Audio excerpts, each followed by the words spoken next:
the 2025 Coachella lineup is out. And I'm talking about the full poster, not just the headliners, because earlier in the day, they had revealed the headliners, and then shortly after, they revealed the whole lineup. Now, I already did a reaction to the headliners, and the headliners only, those headliners being Lady Gaga, Green Day, Post Malone, with the special performance from Travis Scott. And I mentioned, I really think that this is a strong set of headliners. Like, in 2024, this is about as big as you could ask for. You've got Lady Gaga, like a megastar from the late 2000s to the early 2010s, and she's continued to have huge success in music and in acting. And she's got like an Academy Award with that song from A Star Is Born with Bradley Cooper. And Lady Gaga has made a name being an eccentric and provocative live performer. So you get that as an added bonus at Coachella this year. And then you've got Green Day, one of the biggest rock bands of the past, I would say 35 years, basically from 1990 to now. They've got to be like top 5 to top 8 in terms of just overall popularity, especially in the US. I know that you've got like Oasis, who are also from the 90s, from the UK. But Green Day, between their Dookie album from 94, American Idiot, you know this band's set is going to be fun. They've got a lot of hits. They've got a very fun pop punk style. And then you've got Post Malone, one of the biggest artists today, who's got several hits, several #1 hits just over the past like 8 years. Post Malone is about as big as it gets right now. And then you've got the special performance from Travis Scott, who pretty much has the most like legendary performances, concert energy wise, in the modern era. Sometimes I know for the wrong reasons. He had the tragedy at the Astroworld Festival. But like I said, I already reacted to the headliners. What I want to do in this video is give you some of my must-sees from this Coachella lineup who are not the headliners. So on Friday, we have Missy Elliott. So there are the headliners on the very top, and then you've got that second row, and there's always a name that's a little bit bigger than the other names on that second row.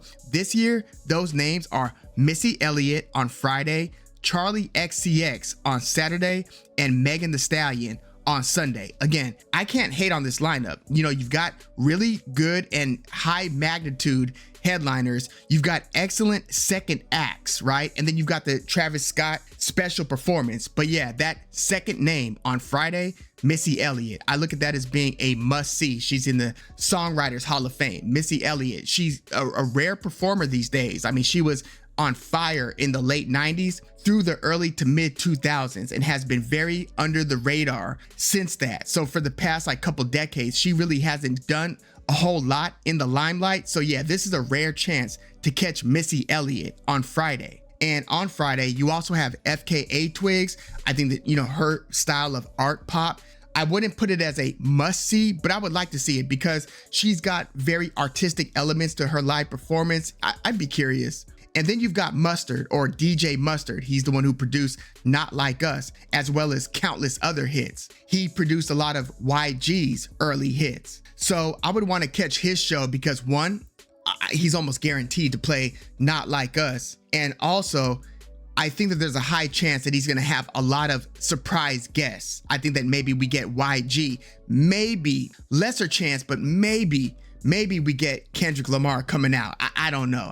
That would be huge though if Kendrick, you know, because Kendrick's doing the Super Bowl a couple months before this Coachella, if he also does a cameo during Mustard's set at Coachella. So Mustard's going to be behind the table, so I'd imagine that he's going to have some special guests. We'll see. And then there's Glorilla and Yeet. Glorilla is having, you know, she's having a great couple of years on the rap landscape. She's probably one of the biggest female rappers out. You've got Yeet, who's kind of, you know, I look at them as being like the offspring, Yeet in particular. You've got certain artists that are like the offspring of that Travis Scott style. So Yeet had a really good, well, he's had 2 albums this year actually, but the first of the 2 albums I really liked. And I think that he's doing a lot to kind of push that Travis Scott style forward. So they're not must-sees for me, but I would like to catch either Glorilla and Yeet. And by the way, this list of must-sees is obviously subject to the scheduling and the timing that they appear.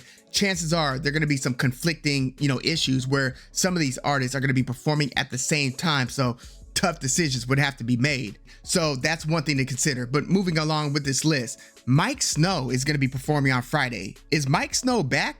I didn't see an announcement of new music coming from Mike Snow. I remember playing that self-titled, what was it, like 2009, maybe 2010 album, the one with Animal and Sylvia. Really good kind of indie pop album around that time when that style of indie was just hitting. Mike Snow's 2009 album was a really pleasant listen, and they've only dropped, because it was a trio, they've only dropped 2 albums since. They had an album in 2012 and 2016, so not a ton of material, but one of their members, Andrew Wyatt, is a really successful producer. He's produced songs for Miley Cyrus, Liam Gallagher of Oasis. He, along with Mark Ronson, did the Barbie soundtrack score. So when you think Mike Snow, think Andrew Wyatt, the producer's band of the late 2000s, early 2010s. But yeah, I was surprised to see Mike Snow on this lineup. You know, I actually caught Mike Snow's Coachella performance at Coachella 2010. Damn, 14 years ago. But yeah, I remember seeing that set. And then there's legendary Memphis rap group 3 6 Mafia. Yes, they are down to DJ Paul and Juicy J in the group. Rest in peace to Gangsta Boo, but back in the day, like Lord Infamous passed away. They were like a much larger group. Crunchy Black was in the group. Koopsta and a couple other members were also in the group. So in the 90s, they had a much bigger group. Now it's pretty much just DJ Paul and Juicy J. But yeah, 3 6 Mafia, I mean, so many, you know, iconic phrases and beats and hits. Yeah, I would want to see 3 6 Mafia. And in terms of the newest of R&B, particularly on the female side, I would want to see either Raven Lenae or Tyla.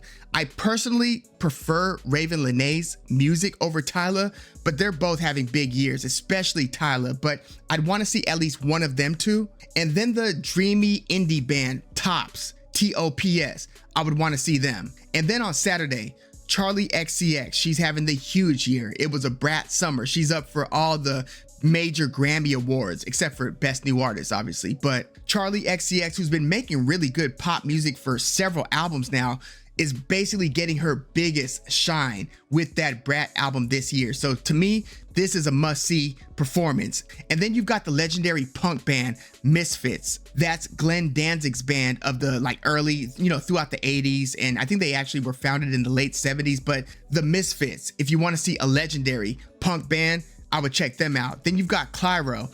She's having a really good year in the, you know, the kind of softer indie music. She's up for like Best Alternative Music Album Grammy this year, but her album Charm this year is doing pretty well. Her Sexy to Someone song is doing pretty well. Really cool sound. Clyro, I'd want to check that out.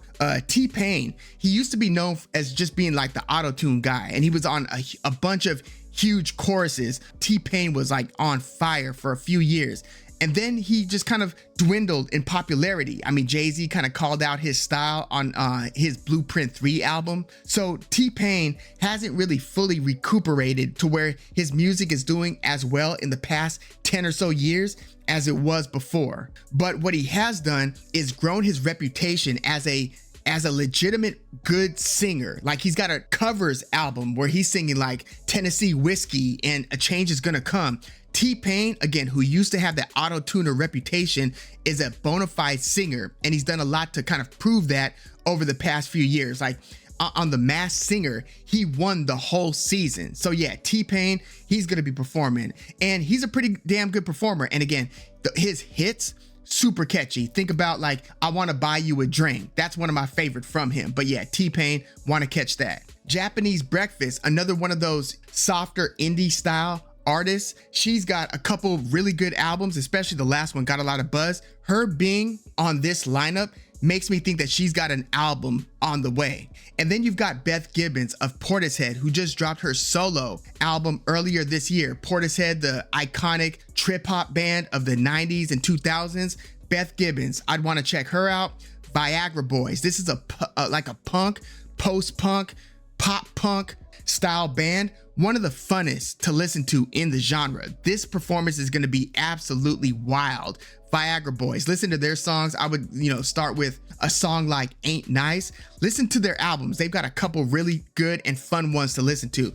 This is one of my biggest must-see performances of Coachella weekend. And then you've got Horse Girl, who's kind of got like this kind of shoegazy but 90s alternative almost style. I'd want to check Horse Girl out. It's not so much a must see. I know they have another album on the way, but if the schedule permits, I'd want to check them out. And then on Sunday, the second big name on there, Megan Thee Stallion. Not necessarily a must see in terms, like, I don't listen to a ton of Megan Thee Stallion. I mean, I've heard her music and I've heard her albums. I listen to them, but I don't find myself coming back and playing it repeatedly. But I mean, just in terms of star power, I feel like her performance is going to be worth a watch. There's going to be a lot of dancing. There's going to be, just a lot of showmanship from Megan Thee Stallion. She's one of the biggest names in rap music, in this era, to where she's got, like the Nicki Minaj's, legends of the past, kind of hating on her. And then you've got Kraftwerk, one of the pioneers of krautrock music.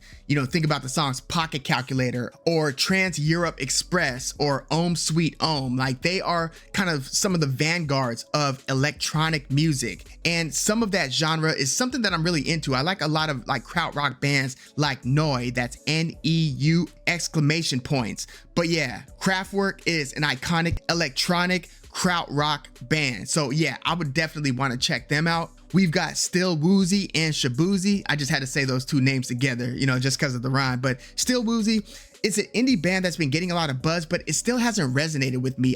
I'm almost finding myself wanting to like their music, but I listen to it and I find myself getting a little bit bored. I don't need to see Still Woozy, but when they drop their next thing, I'll probably give it a shot. But I was thinking, do I want to see and need to see Still Woozy? Not necessarily, but again, if schedule permits. And then there's Shaboozey, who's just making all kinds of noise in the country realm. Like, he's got that one single that went absolutely crazy, the bar song Tipsy. That was a Jaquan cover. Jaquan in the 2000s had a song, Now Everybody in the Club Getting Tipsy, and Shaboozey did like a cover of that, and it went nuts. And he's been pretty much sustaining the momentum since. Like, he was featured a lot on the new Beyonce Cowboy Carter album. So yeah, Shaboozey, he might be must see ish, even if it's not an artist that I'm particularly listening to a ton. And then you've got Ty Dolla $ign, who, he's been a staple in that kind of rap R&B hybrid. He's not a rapper, he's a singer, but he's featured on so many rap projects and so many just projects in general.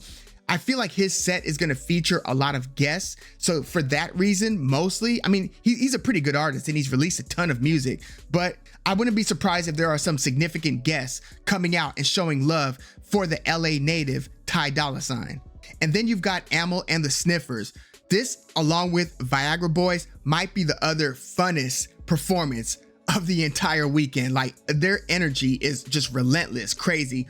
Amy Martin, the lead singer of Amyl and the Sniffers, she's got a style that is so unique to her. They're actually doing something kind of new-ish because of her vocal style in punk. She's a very unique listen in that pop punk space.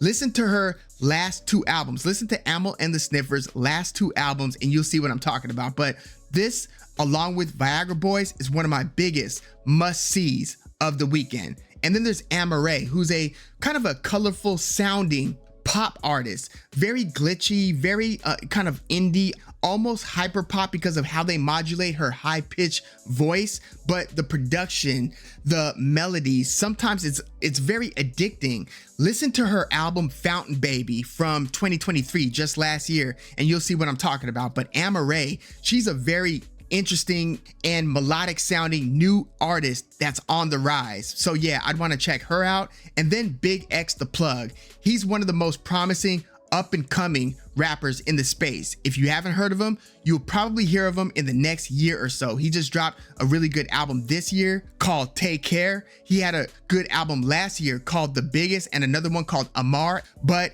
he's got that, I would say, the Baby style, like just cadence wise, the type of flow that the Baby had. Obviously the Baby's fallen off over the past couple years, but Big X the Plug kind of does something similar style wise, cadence wise.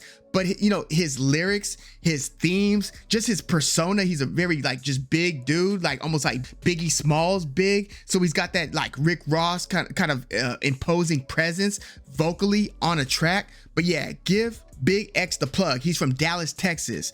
Again, one of the most promising emerging rappers that are on the rise right now. I really want to see Big X the Plug and to see what he's like live. So yeah, those are my must-sees. Upon looking at this Coachella lineup for 2025, let me know some of your must-sees. Again, I already did another video, check that out, where I'm reacting to the headliners specifically. But yeah, I wanted to give some of my thoughts and some of my must-see recommendations and a little bit of the reasons why I want to see some of these artists at Coachella. But yeah, let me know your thoughts on the lineup. Who are your favorite artists from there? Who would you want to see the most?